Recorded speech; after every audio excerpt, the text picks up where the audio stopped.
Okay, welcome to another edition of the SoulWords Podcast, where I have interesting conversations with interesting people. Our guest today is a friend of a friend now, but now once I meet a friend of a friend, he becomes my friend as well.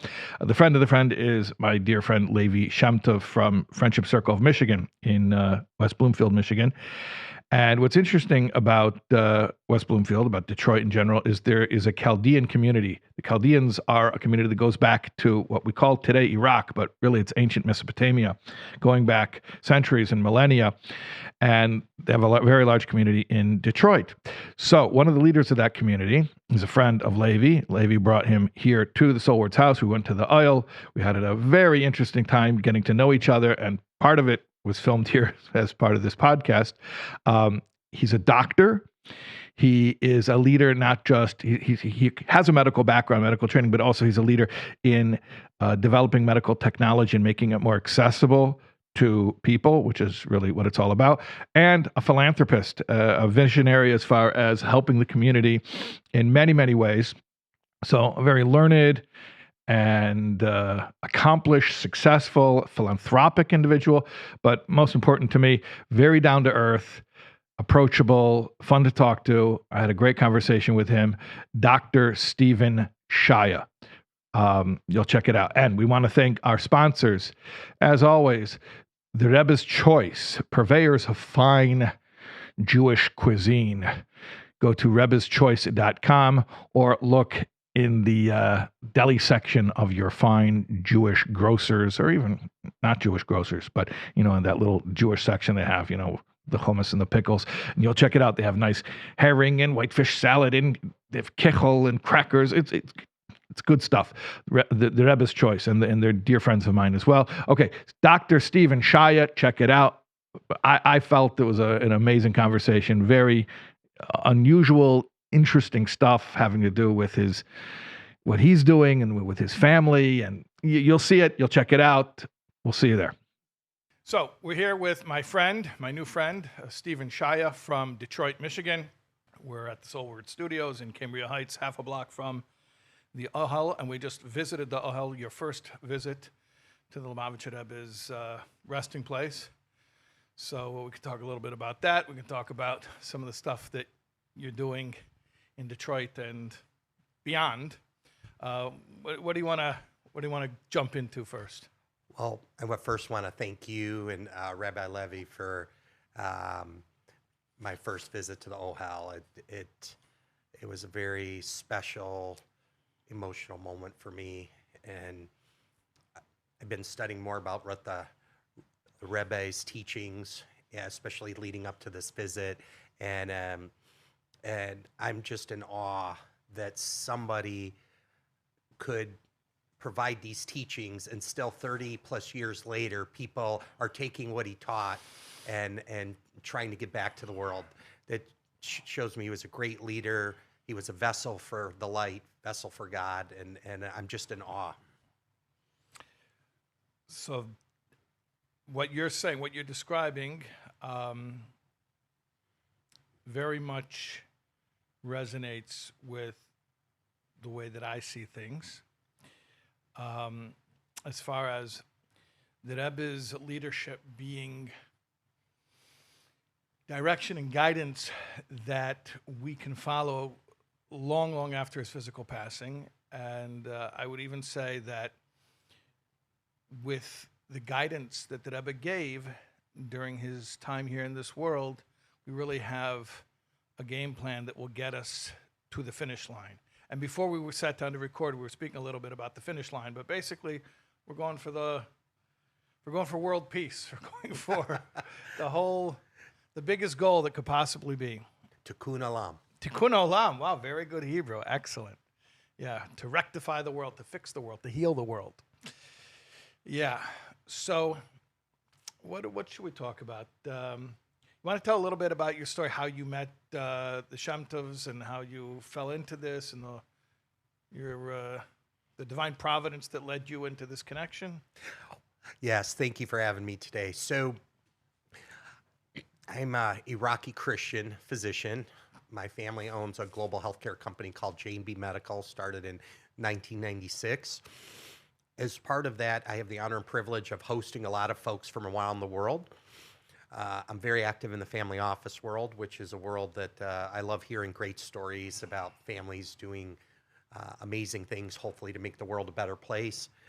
One of those folks, a gentleman named Jacob Mermelstein, came to visit me in Michigan once, and he's Orthodox, he's kosher, and my go-to kosher place was not open at the time. So I go online and I literally put in best kosher place in Detroit. Okay. And Soul Cafe jumps out. And we go there, and a divine spark. I was just in awe of the people, the food, the mission. I was in awe of the fact that someone like me who passes by there at least once or twice a week didn't know anything about what was going on and all the great things going on. And I immediately asked Jacob to connect me with whoever put this thing together. Right. And then I heard, I got connected with Levi and Bassi, and the rest is proverbial history. I just, I'm just amazed at what they've done and, how they started, when they started, and just something that inspires me.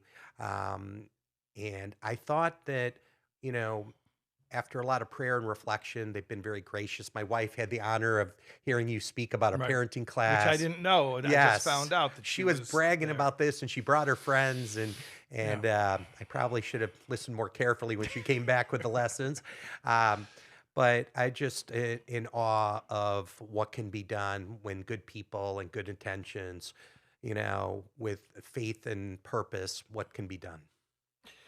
And I guess because of that connection that started in Detroit, now you're here in New York, and I guess this is like the next phase or the next chapter as far as what's developing now. This is like a public thing, and we can edit anything out that you want, but no. You want to talk about like what's the next chapter, like what's in store, what's happening? So I've been studying a lot about Maimonides, and Maimonides talks about tzedakah and the different levels of charity. And quite frankly, I haven't gotten the impact that I've been hoping with my kind of, I'll say impact investments. Sadly, most of them haven't quite turned out the way I would have hoped. Yeah. And so I've been really studying Maimonides and talking to Levi about it. And I really want to have a handful of partnerships. And really the highest level of giving is to take out dependency. And there's real partnerships. And that's what I'm looking for.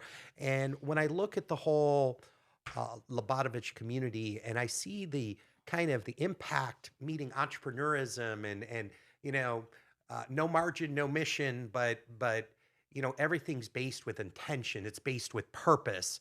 And I see kind of this constant desire to keep getting better and keep bringing light to the world.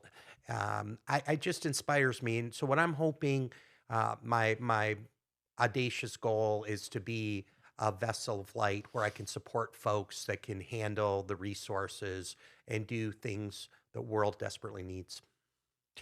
You talk about that drive to maximize impact. And you were mentioning earlier about the Rebbe's inspiration, which is still inspiring so many people.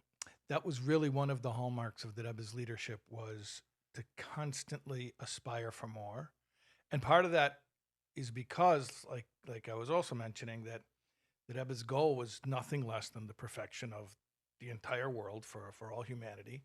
And so until we reach that goal, it's like, okay, you can enjoy your success for a moment, but then we got to keep building. We got to keep going. We got to keep, what's the next thing? Where are we taking this? So there's that fire to constantly be reaching the next goal. So definitely, yes, I'm biased, obviously, as an insider, but that is one of the things you see with people who are inspired by the Rebbe, is that idea of constantly growing and doing more.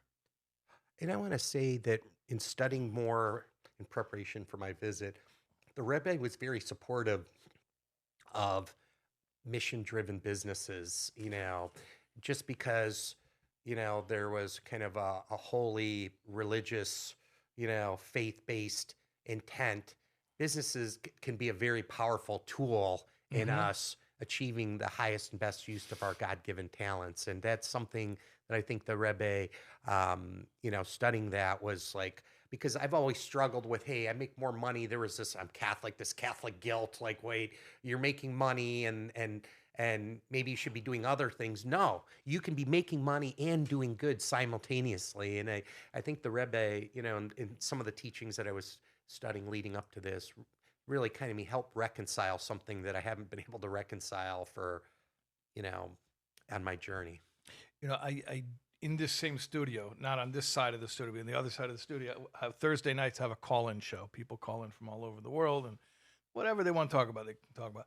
I had a guy call up the other week, a guy from Kansas, and he was talking about how he had a spiritual awakening. He had recently, I think, in the past couple of years, and that he doesn't regret it. He wouldn't change it for anything. But during that time of his spiritual awakening, he lost his job, he lost his marriage.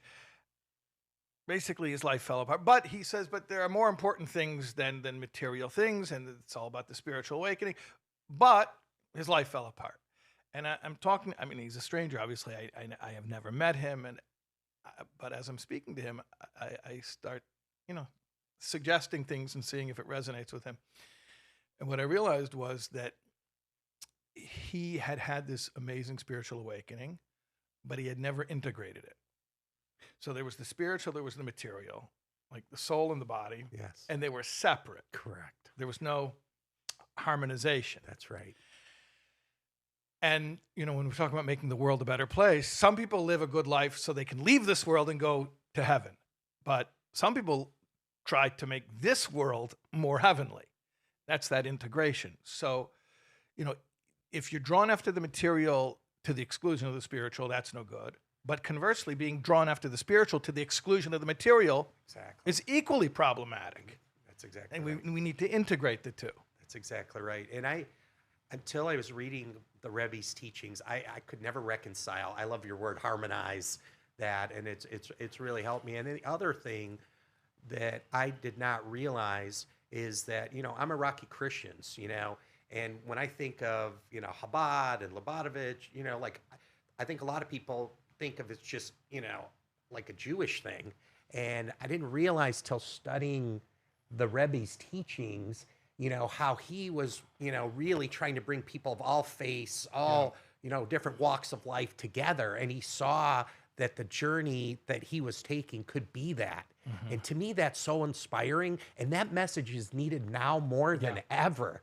The world's more bitterly divided, religiously, political, socioeconomically. And I'm here and I feel like such a sense of community, such a sense of purpose.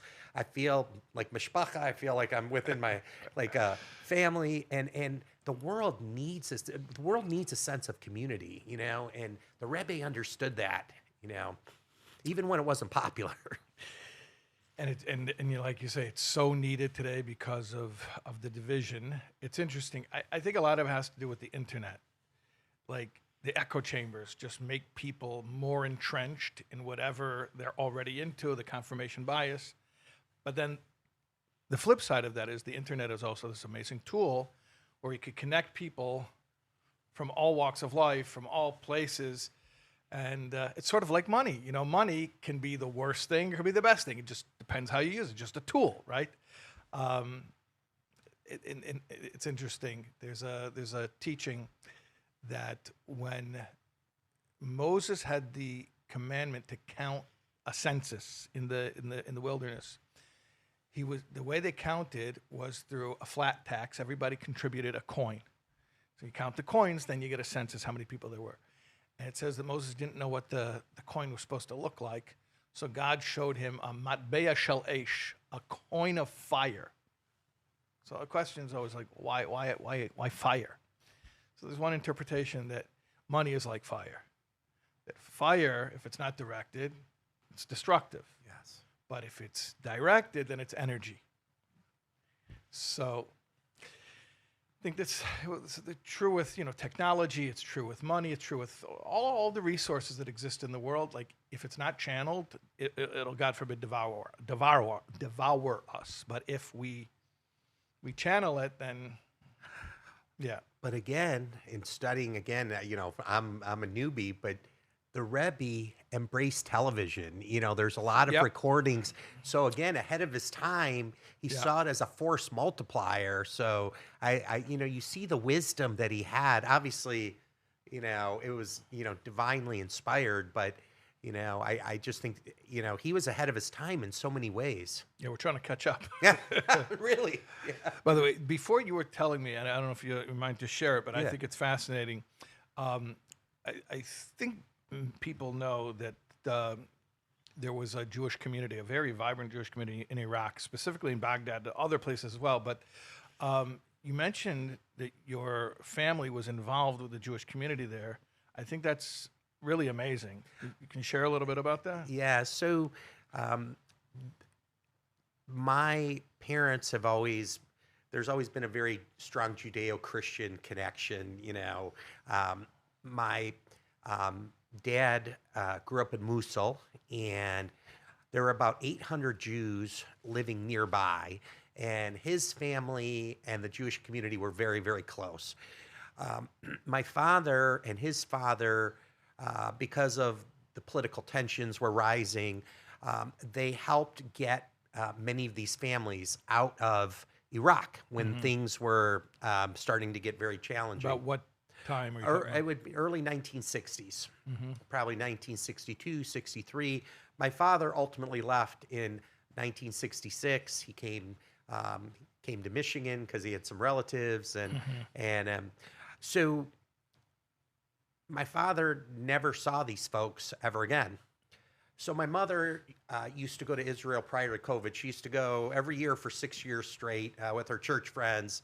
Oh my gosh, she'd go to the King David Hotel. She said the breakfast was bomb. It was incredible. And she'd go to this dive place in Rehoboth, and she says the falafel's the best in the world. Like, she'd send me her like culinary exploits, which was I get a little jealous. I'm not going to lie to you. And so she's at the Western Wall one day, and she's speaking to my dad, just checking in. Their daily, they check in the morning, check in at night, and she's speaking. She was on the phone to him. She's on the phone, yeah. Telling him about the falafel. Yeah, probably. she's telling him bragging about all the food, and she's talking to my dad in Sudat, which is Iraqi Christians. It's a dialect of Aramaic. She's speaking, and this guy at the Western Wall is listening, and my mother finishes up the call, and this gentleman starts asking her questions. Where are you from? She says, I'm from Iraq. Who's your husband? He's from Mosul. They put two and two together, and it turned out that was the guy's family, was one of the people that my father helped get out of Iraq. Wow. And so my dad got on the phone with this gentleman, and they were talking, and they had a lot of good times. It was like nothing time, like, it was like yesterday and he made my dad promise that he's going to come to Israel one day, and he would visit. Of course, COVID hit, and then my dad passed away. So unfortunately, that never materialized. But to this day, people talk about winning the lotto. Right. What are the chances 50 years later that somehow, some way, they would get reconnected? Right. I mean, and I didn't understand it until we visited the Ohel, and then I feel like it's like where heaven and earth meet, and it's and so kind of that divine, I'll call it intervention. Yeah. And it's something that to this day, my mom and dad, my dad passed, but my mom and I talk about often. So one of our goals is to go to Israel and meet with that family, and of course hear some stories, but it's just incredible, like that. Just it had to be providential, because there's just no way. Right. I don't even know what you would handicap something like running into them 50 years later and putting it together to overhear a phone conversation. I mean, it was like statistically, it's not gonna happen. It's something beyond our understanding,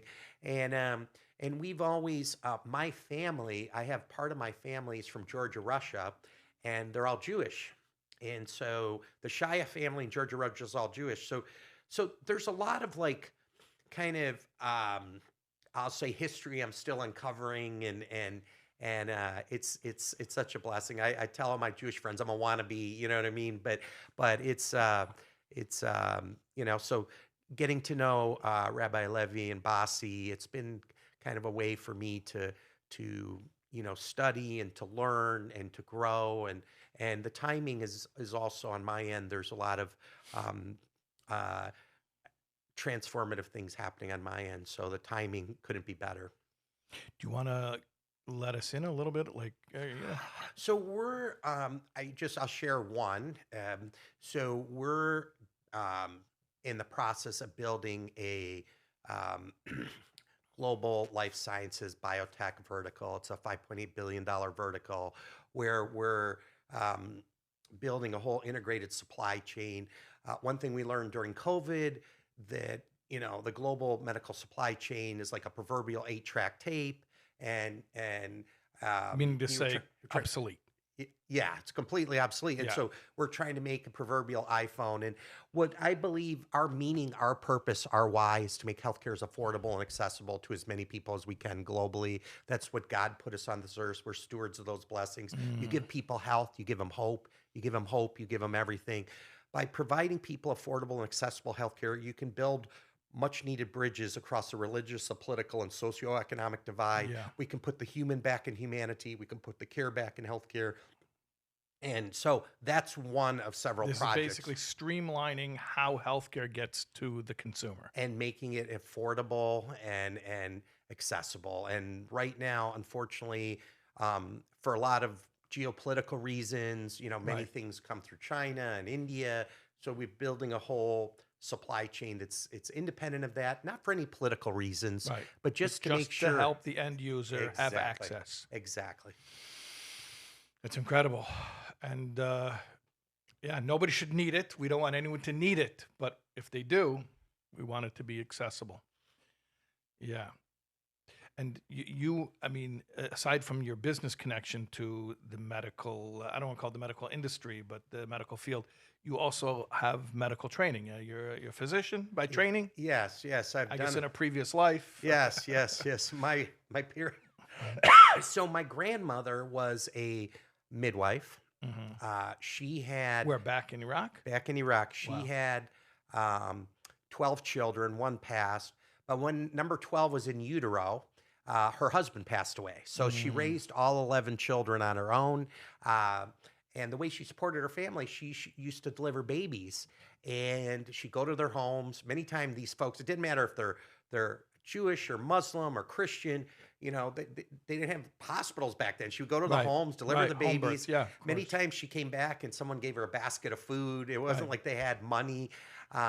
So she never had a lot of money, but there was so much joy she had in giving and helping. And I never forgot that. The servant leader's heart, like the richness she had, because it's kind of surreal. I run into people, your grandmother delivered me, she delivered thousands and thousands of babies. And So you grew up with her. She lived in Detroit. And, she came to Detroit eventually, bringing all her children with her. She didn't, it was under kind of miraculous circumstances. She was able to even get out of there. But and she left before your father or after your father? she after. My dad went a year earlier, and then my grandmother brought her children there, and my mom and dad met in 1967. Their stories, they met at church, but who knows? It could have been, hopefully. And then they got married in 68, and I was born in 1970. So, but we were my mom and dad didn't have much growing up. But we're rich in family. We were rich in spirit. We always ate well, unfortunately. That was kind of our thing. That I literally having a good meal with friends and family was everything to us. Honestly, it's precious, so precious today. But when I tell people we're serious about our hummus and our, Right. we're serious, and food is a big deal in our family. So, But you were saying you grew up seeing how your grandmother, the midwife, yeah, how much fulfillment that brought her, and that inspired you. that inspired me. And my dad became a physician as well. So my maternal grandmother and my father, they had a servant leader's heart. They had they were givers. Right. Givers are happier. They had so much joy in giving. I never forgot that. I was always, my dad would give you the shirt off his back, and I'm like, Yeah. and growing up, we didn't have a lot, and I'm like, Dad, that's a lot for us. He's like, yeah, but think about it, because it's a lot, it's more rewarding, you know what I mean? And I never forgot that. He kept everything very simple. Like he was never into money or never into, even though he ended up being very successful, that just the richness from giving, the richness from sharing, and something that I think drew me into healthcare to be, be a giver. Yeah, to be a giver, to help, to heal. But God had different plans. Long story, but I ended up, when my dad sold his business in 1996, he was retired for about 5 weeks. And then my mother kicked him out of the house. She's like, you need to go do something. You gotta do something. Yeah. So he started this little company called J&B Medical, started in 1996. And through a very series of serendipitous events. This was his retirement project. This was his retirement. Instead of fishing. Our global company was his retirement project. So, and I was actually with him for 3 years, helping him. And then I went back and finished my training, became family practice, occupational environmental health. And then I never thought I'd work in the family business, never. And then my dad called me in 2004. I was making a lot of money. I was single, and I'm like, is this what life's all about? Something was missing. And as soon as I said that, literally the next day, my dad calls me up and, son, we need you. And went back to help. There were some issues, and I thought it would be just a couple weeks. This was in 2004, and I've been there ever since, 21 years. So wow. God had a plan, and J&B is where opportunity and preparation meet. Some people say that's luck. I say that's where blessings, miracles, great things happen.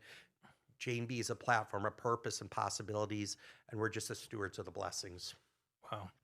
It sounds like big things are, God willing, happening, and which will enable you to help a lot of people, both with what you're actually providing, as well as, when you're involved in good things, that it brings other opportunities in its wake where you can do more and do more and more. Yeah.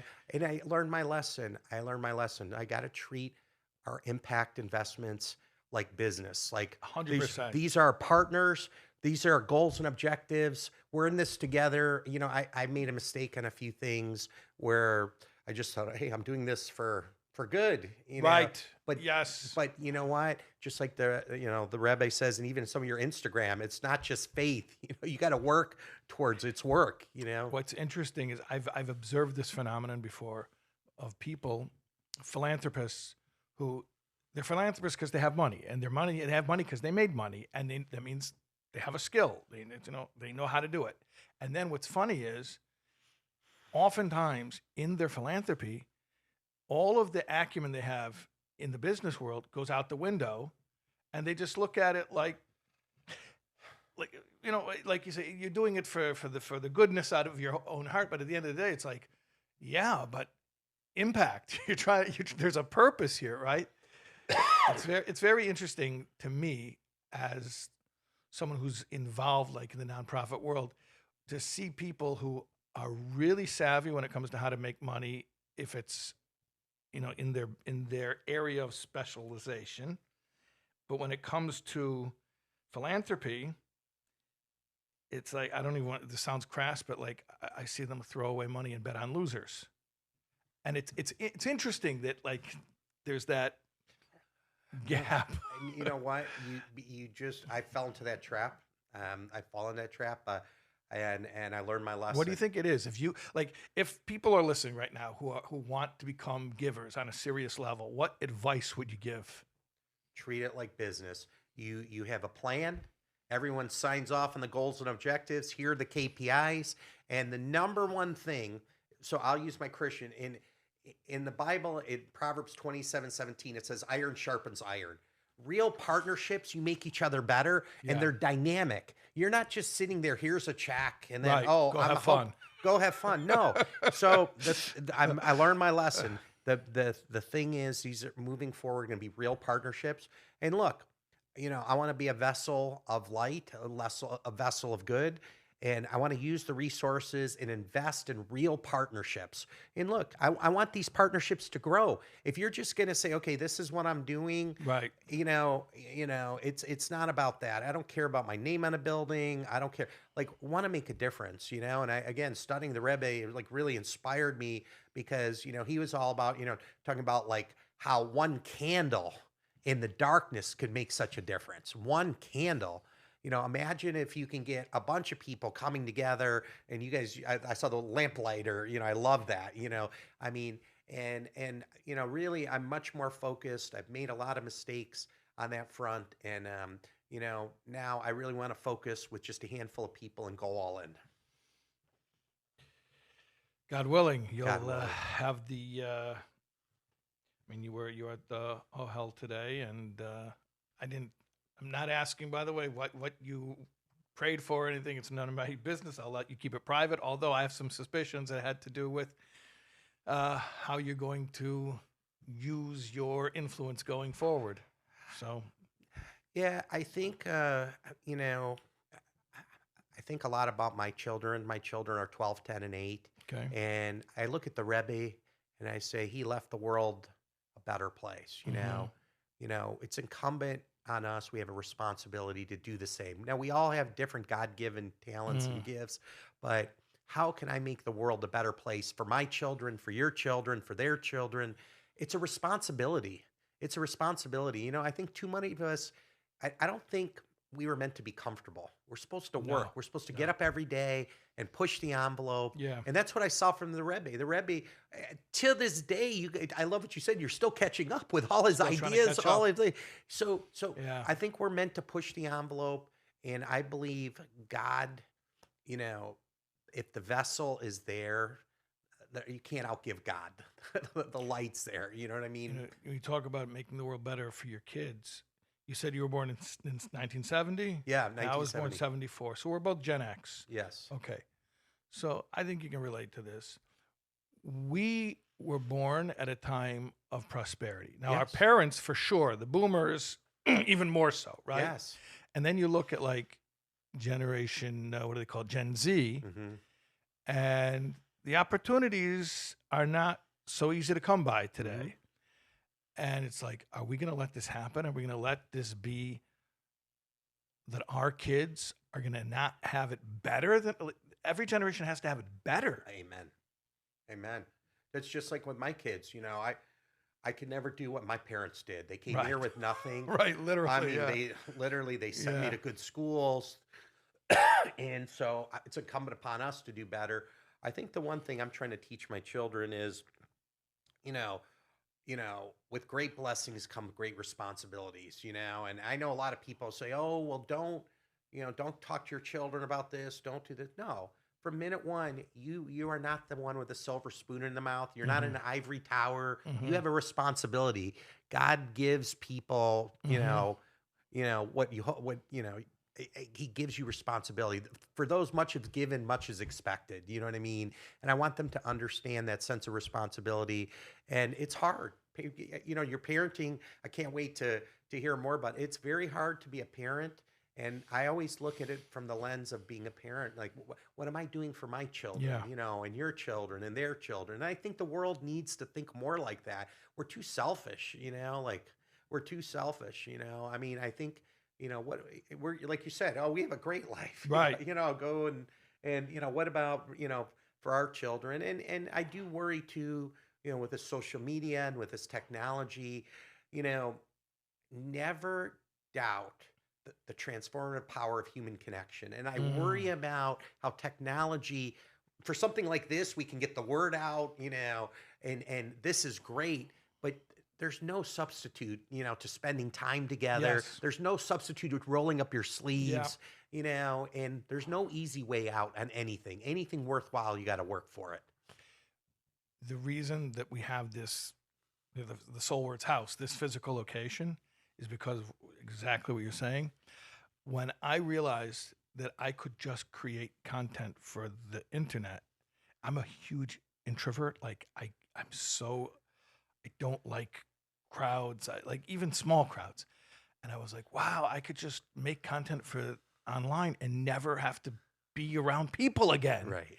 And I realized, no, there has to be that in-person experience. Absolutely. That's why we created this physical space. Yes. Precisely because of that, I there love should it. be a place to get together, and there's no substitute for that. The Amen. human connection, real human connection. I mean, Amen. the internet is a tool, but real human connection, sitting together, and yeah. I think you can take the best of that, but it's not a substitute. Not a substitute. It's Yeah. definitely a great supplemental, thing. I meet people through the internet that I would never have met in real life, Amen. but then it has to translate. And by the way, it has many people who I first met them Yeah. because of technology. Then there was a real in-person meeting. Yes, So, yes. So, but I think we just have to have the mindset that understand it's a tool. It's not a substitute. I ran into a couple of kids the other day. Oh, I'm dating someone. I'm like, you're dating someone? They never actually met him. I'm like, are you kidding me? I mean, I'm like, you never actually met him, but we're dating.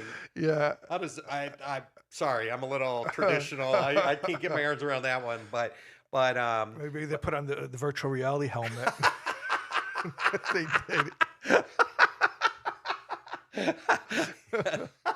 Oh, that's funny. That's funny, but probably more true than I want to admit. But no, I think this is. I mean, look at the Rebbe, how many people he reached via television, and, Yeah.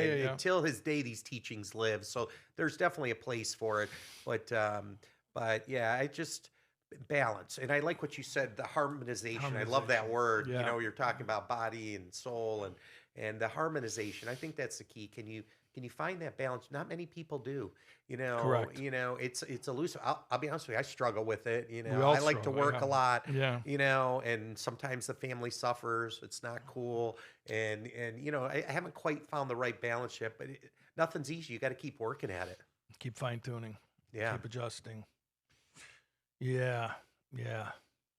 And keep interacting with people, Amen. because it's our interactions with others that keep us on track. That's right.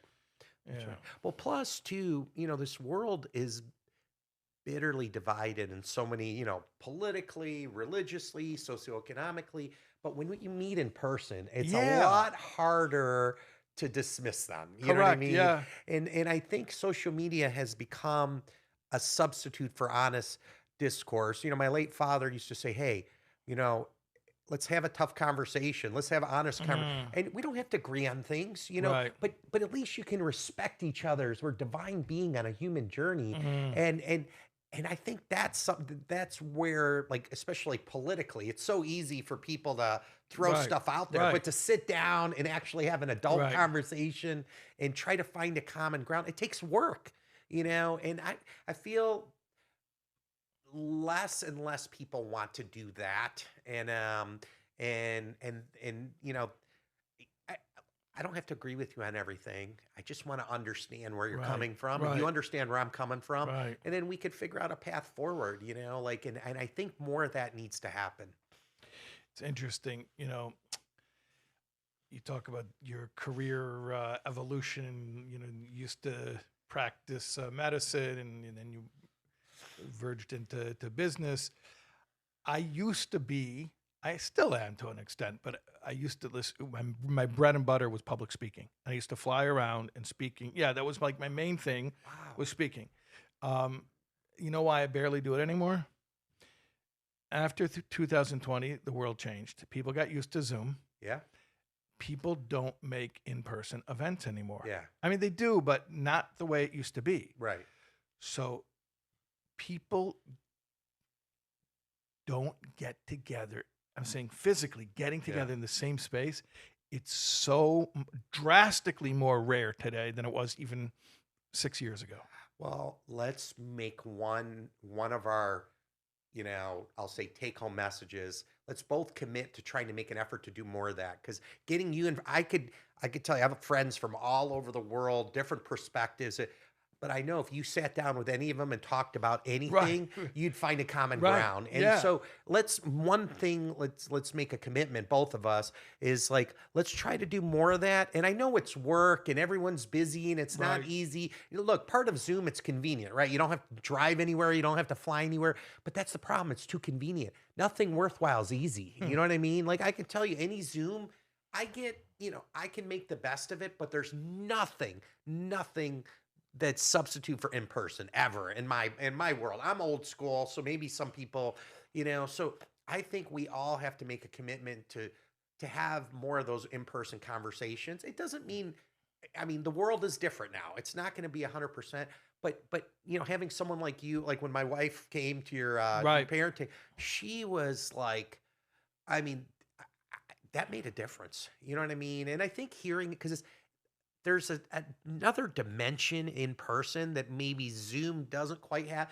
But look, I get it. Not everyone can travel everywhere. Not everyone can do that. But I think there's opportunities that are missed. You know what I mean? There definitely are. There's a dimension of the human connection that we cannot capture without being in physical proximity. Amen. And there's something metaphysical to it, because I really don't know logically why that should be. Right. I think it's spiritual. I logically it doesn't make sense. 'Cause Right. What's the difference? What's the difference? Right. But there is a difference. Right. Well, maybe you can connect at a higher frequency. You know what I mean? Clearly. You know what I mean? Yeah. Maybe you can connect at a higher frequency. I think, for people that you know better, maybe it's, obviously it's easier because they know you. But when you're making new friendships, new relationships, at some point there's got to be that in person. Mhm. I believe, you know what I mean? So I'm inviting you to Detroit. Okay. Let's do, Right, let's do it. and I'm, that's one thing. And let's get people together and let's solve the world's problems. I'm originally from Chicago. No way. Yeah, Detroit is for me. It's No like, way. yeah. Are you a Bears fan or are you a Lions I fan? am a Bears fan. Oh, okay. That's okay. I told you I was born in 74. So yeah. the 85 Bears. Oh, that was my God. What a team that was. Oh, my God. I still remember the fridge. But and, if you want to really start fighting, yeah. let's talk about the Bulls versus Pistons Oh, rivalry. man. Talk What are the Detroit bad boys and Michael Jordan? Oh, my God. That team they had with Dennis Rodman. And but Dennis Rodman, okay, because he became a Bull. So yeah. okay. No, but that team, they won 2 games. That was like one of the best teams. The Bulls. You were a Pistons fan? I'm a Pistons fan, but how could you not be a Michael Jordan fan? That guy, the best of all time. I don't care when I hear about other, like, no offense to LeBron, Michael Jordan, that was, one of a kind, you know what I mean? And the Bulls and Phil Jackson, and that was the Pistons Bulls rivalry is one of the best. One of the my classic gosh. rivalries. But we had a good run. But that Bulls team that won 6 titles in 9 years, 10 years, that's one for the record books. Chicago's a great town too. Although I think the Lions, I hope the Lions have a good year this year. We'll see. So, I haven't been following football for all of a a sudden while, I'm so. like, forget getting in person. We're gonna do Zooms. Now we're talking football. No, I'm teasing. I'm a long-suffering Detroit's the Lions have had it's been a long time. That 15 and that team, the Bears team that won the Super Bowl. Yeah. My God, that was probably to me the best team of all time, and their defense. Anyway, we could talk football all day. Yeah. Tigers? Yeah, we we have this guy Scooble. We're a small market team, and it's kind of sad in baseball. These small market teams, it's so hard. It's it's all about the money now. So basically, if you're not New York or LA, then you can't afford the talent. Well, are you Cubs or White Sox? So I'm going to tell you something very interesting. Tell me. Okay, and you'll test this out with all your Jewish friends from Chicago. I want to hear this.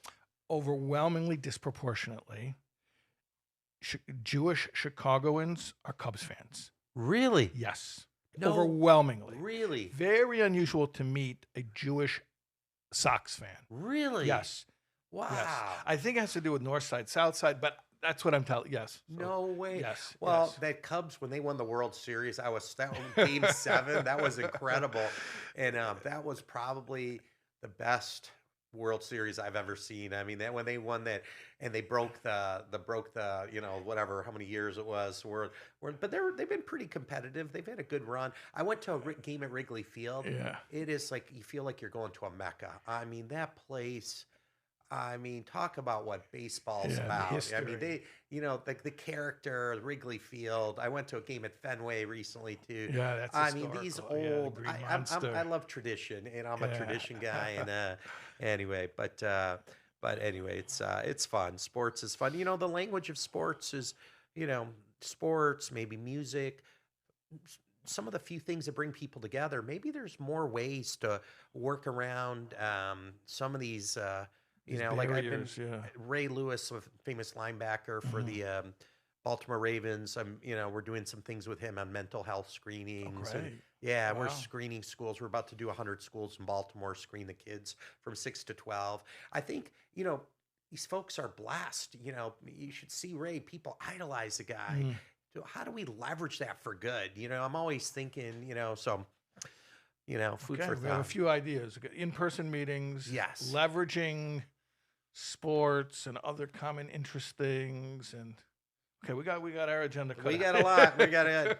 Hey, I told you, don't give me a microphone. We'll be talking for a while, but I'm really grateful for you spending so much time with us. My pleasure, my honor, and God willing, good things will come from this.